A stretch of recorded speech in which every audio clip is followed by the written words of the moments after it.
She abused her power as governor, charged the taxpayers a per diem for 300 nights she spent at home, charged the state for flying her kids to events to which they had not been invited, and had a witch hunter pray for her in church.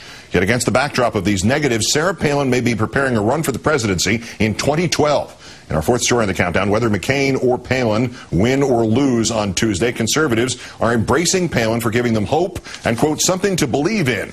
Greg Mueller, a senior aide in the presidential campaigns of Pat Buchanan and Steve Forbes, telling Politico.com that Palin, quote, has absolutely earned a right to run in 2012. And assuming a Republican win next week, quote, if McCain decides to serve for just one term, Sarah Palin, as the economic populist and traditional American values candidate, will be very appealing by the time we get to 2012.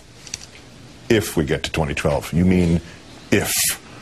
In the short term, the newest negative on the governor, including her reputed roguish behavior and previous accusations of diva-dom, a top unnamed McCain advisor telling Politico that they could quote him but not name him.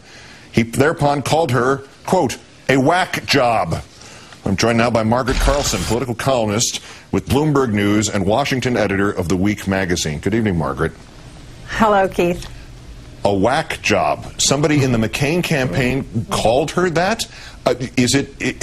You're wondering now, aren't you, that whether or not they're trying this to win this election, but in fact whether or not they're also sort of giving away 2012 as well? Well, the language has changed. It's gone from rogue to diva. There were about 3 people who used diva, and now it's descended to whack job. It's hard to imagine what's next. But you'll notice that nobody is blaming McCain for choosing her. It's all about Sarah Palin at this point. Soon we'll move on to it's all about McCain, but for now it's safer for the McCain people to dump on her. And it's well deserved. That roundup you gave is about a third of what was learned after a vetting was done of Sarah Palin, the vetting that John McCain didn't do. We know a lot more about her than he ever did.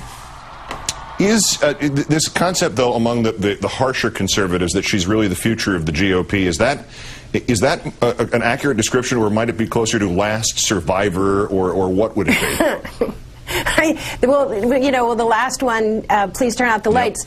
She, if the party is as broken as it seems to be right now, she is one person standing. But whether she gets blamed, we'll see. It looks like she's going to take a lot of the blame, at least from the McCain people who don't want it on themselves.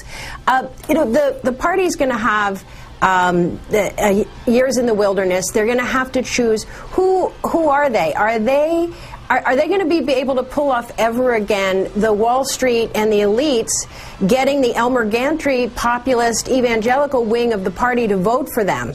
I wonder, after this financial meltdown and where people are, if that's ever going to work again. If the populist evangelical group gets a hold of the party, Palin could well be the representative of that. I doubt that after this go-around that's going to happen.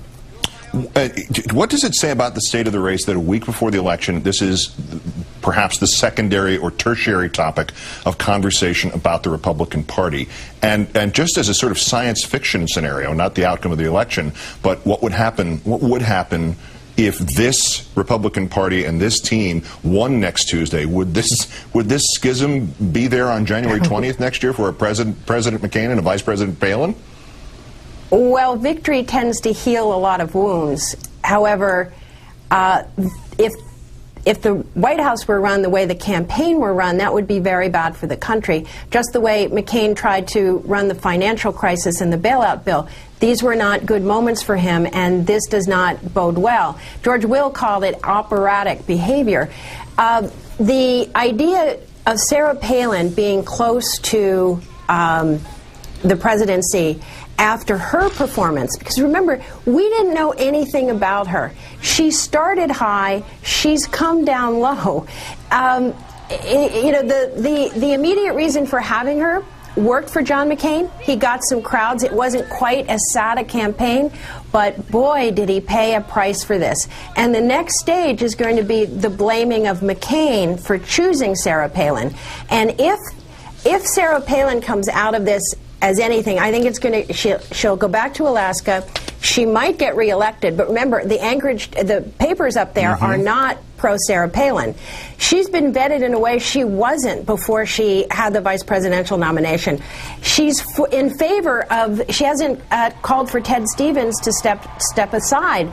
She is part of an Alaska oil politics that means maybe she doesn't get reelected. But I see her as a game show host. I do not see her as a presidential candidate.